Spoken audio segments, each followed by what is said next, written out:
Imagine this. You're standing at the edge of the sea, waves crashing in front of you, an army charging behind you. There's no escape. Fear grips your heart. You look around, but there's nowhere to go. The people around you are panicking, crying out in despair. We are doomed. But then, in that very moment of absolute desperation, a voice rises above the fear. Prophet Musa stands firm and declares with unshakable conviction, Akala, Inamaya Rabbi Sayyidina, no, indeed, my Lord is with me. He will guide me. He will guide me. Quran 26:62. This is the power of Tawakkul, absolute trust in Allah. When all doors seem closed, when the world tells you it's over, when your own mind whispers doubt, Tawakkul tells you to hold on. This is not just an ancient story, it's a blueprint for our lives. How many times have we faced situations where we felt completely trapped? A financial crisis, a broken relationship, an illness, a failure. Moments when we too feel like the walls are closing in. But the lesson from Musa, is clear. When you put your trust in Allah, you will make a way out, even if it means splitting the sea. But how did Musa develop such deep tawakkul? How can we apply this level of trust in our own hardships? That's what we're about to uncover. Before Prophet Musa became the strong, resilient leader we admire today, his life was filled with unimaginable hardships. From the very moment he was born, danger surrounded him. Imagine his mother holding her newborn baby, trembling in fear because Pharaoh had ordered the killing of all male children of Bani Israel. The mother's heart is heavy, torn between love and terror. And then Allah places an unthinkable command upon her. Place him in the river. Think about that for a moment. A mother placing her helpless baby in a basket and letting him drift into the unknown, trusting only in Allah's promise. This was her tawakkul, absolute reliance on Allah, even when logic and emotions told her otherwise. And what happens? The very river that could have swallowed him carries him safely to the heart of Pharaoh's palace.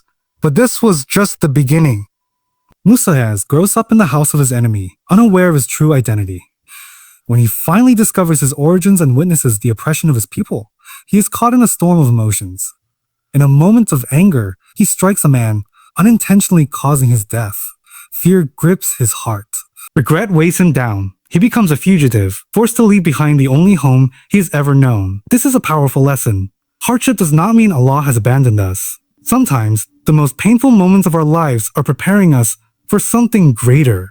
Musa was not being punished, he was being shaped. His struggles were not random, they were divinely designed to prepare him for the mission ahead. And just like Musa, we too face trials that feel unbearable. We too question why certain things happen. But in those moments we must remember, Allah never leaves his servants without a plan. Just as he guided the basket through the river, just as he protected Musa, in Pharaoh's home, he is guiding us through our hardships today.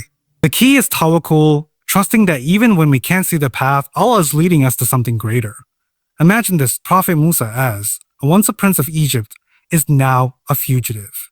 One moment, he was in the palace of Pharaoh, surrounded by luxury, and the next, he was running for his life into the barren desert, alone, exhausted, and with no clear destination. Can you picture the weight of uncertainty pressing on his shoulders? Running shoulders. Every step forward was a step into the unknown, but Musa, didn't stop. This journey to Madian is a powerful lesson in tawakkul, true trust in Allah. Musa has no provisions, no companion, no plan, only faith that Allah would guide him. He didn't have a clear path, but his heart was firm in knowing that Allah never abandons those who rely on him. After days of exhaustion, hunger, and thirst, he arrived in Madian, where he found a well and witnessed 2 women struggling to water their flock. Despite his own hardships, Musa has offered to help them, displaying his character of kindness even in his lowest moment. This simple act was a test from Allah, a test that would lead to his next phase of life. When Musa finally sat under the shade of a tree, broken and weary, he made a profound dua: My Lord, indeed I am in need of whatever good you send down to me. Surah Al-Qasas 28:24. This moment captures the essence of tawakkul. Musa did everything he could, yet he knew that only Allah could open the next door for him. He didn't complain, nor did he despair. He simply trusted. And in response, Allah provided him with shelter, a family, and a purpose. Musa's journey to Madian teaches us a critical lesson. Tawakkul doesn't mean waiting for miracles while doing nothing. It means putting in the effort, trusting Allah, and then leaving the results in His hands. No matter how lost we feel, Allah is guiding us to something greater. If we trust Him, even our most painful struggles will lead us exactly where we need to be. Imagine standing at the edge of a vast sea, the roar of the waves crashing against the shore, and behind you, the dust of Pharaoh's mighty army rising into the sky. The panic in the air is thick, fear gripping the hearts of the people of Bani Israel. They turn to Prophet Musa, as, their voices trembling, "Indeed, we are going to be overtaken." Surah Ash, Shur 26, 61.